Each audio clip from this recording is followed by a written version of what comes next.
À chaque fois que tu vas rencontrer un labyrinthe, c'est comme si tu repartais de zéro. Oh my god. When the east is in the house. Oh my god. When the east is in the house. Oh my god.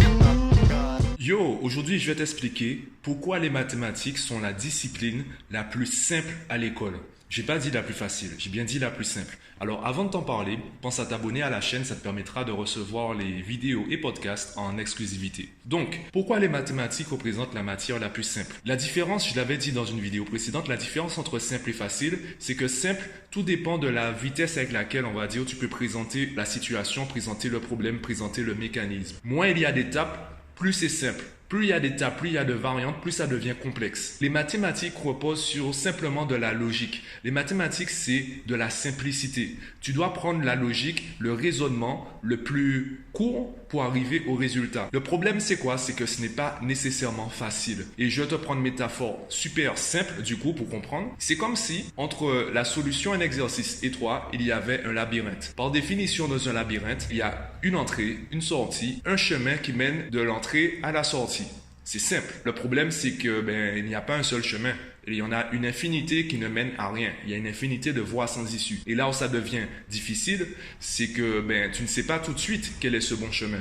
Donc tu dois t'entraîner à trouver le bon chemin et à trouver le bon chemin rapidement. Le problème, c'est que si tu travailles pour les notes, si tu travailles pour le résultat, tu vas pas forcément t'améliorer dans ta capacité à trouver le bon chemin tout de suite. Tu vas te concentrer uniquement sur le résultat. Tu vas te concentrer sur un nombre petit de labyrinthes différents. Le jour où tu vas tomber sur un labyrinthe qui sera complètement différent, tu seras perdu parce que tu n'as pas cette compétence de trouver le bon chemin rapidement. Les vrais premiers de la classe, ce ne sont pas des gens qui travaillent tous les jours, toute la journée, et ce ne sont pas des gens qui carburent, qui travaillent à 150% de leur capacité. Les vrais premiers de la classe, si tu en as déjà rencontré, ils sont tout le temps cool. Ils sont tout le temps cool parce que eux, ils comprennent le cours, ils arrivent en fait à trouver le bon chemin du labyrinthe rapidement, ils prennent même du plaisir à chercher ce chemin. Ils savent que ce ne sera pas facile, tout dépend du nombre d'heures d'entraînement qu'ils ont dans le chapitre, tout dépend de leur entraînement. Ils savent que ce ne sera pas évident au début, ce ne sera pas facile au début, et comme ils prennent du plaisir à trouver ce bon chemin,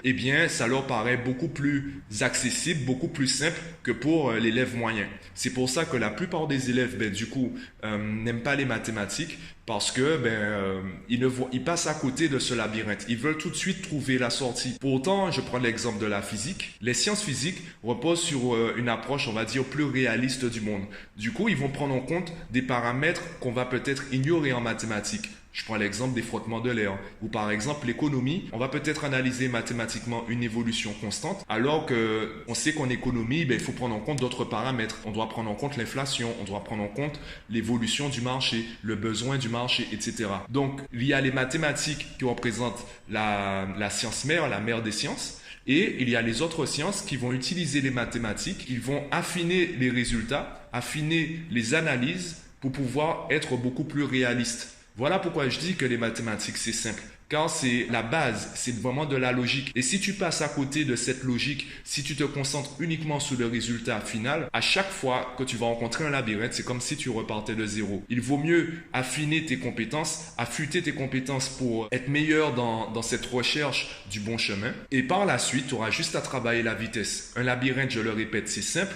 C'est une entrée, une sortie, un chemin qui mène de l'entrée à la sortie. Est-ce que c'est facile? Non. Pourquoi? Parce qu'on ne sait pas quel est ce chemin. Et il y en a plein qui ne mènent à rien. Et donc, il faut trouver le bon chemin. Si tu te concentres sur le processus, si tu prends du plaisir à chercher ce chemin unique qui mène à la sortie, forcément, sur le long terme, tu vas progresser plus vite que les autres qui s'arrêtent au résultat. J'ai parlé des vrais premiers. Il y a aussi les faux premiers. Ceux qui carburent à 150%, ceux qui sont obligés de travailler tous les jours et tout le temps pour garder le niveau, tu sens bien en fait qu'ils forcent un peu les résultats. Puisqu'ils sont obligés de galérer plus que les autres pour avoir les mêmes résultats. Si tu veux être un vrai premier de la classe, que tu sois collégien, lycéen ou même étudiant ou même salarié dans ta profession, je l'avais dit également, on est censé se former en continu. Le monde évolue, le marché évolue, le monde professionnel évolue. Si tu restes sur des acquis d'antan, eh bien forcément, ta valeur salariale va diminuer puisque la manière d'exercer ton métier évolue. Donc si toi, tu n'évolues pas de la même façon que ton métier, forcément, il y aura un décalage qui va se créer.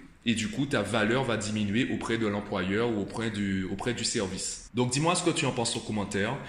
Partage-moi ton avis. Si tu apprécies le podcast, clique sur j'aime, ça me fera toujours plaisir. Si tu apprécies la vidéo, clique sur j'aime également. Partage-la autour de toi. Pense à t'abonner à la chaîne et moi, je te dis à bientôt.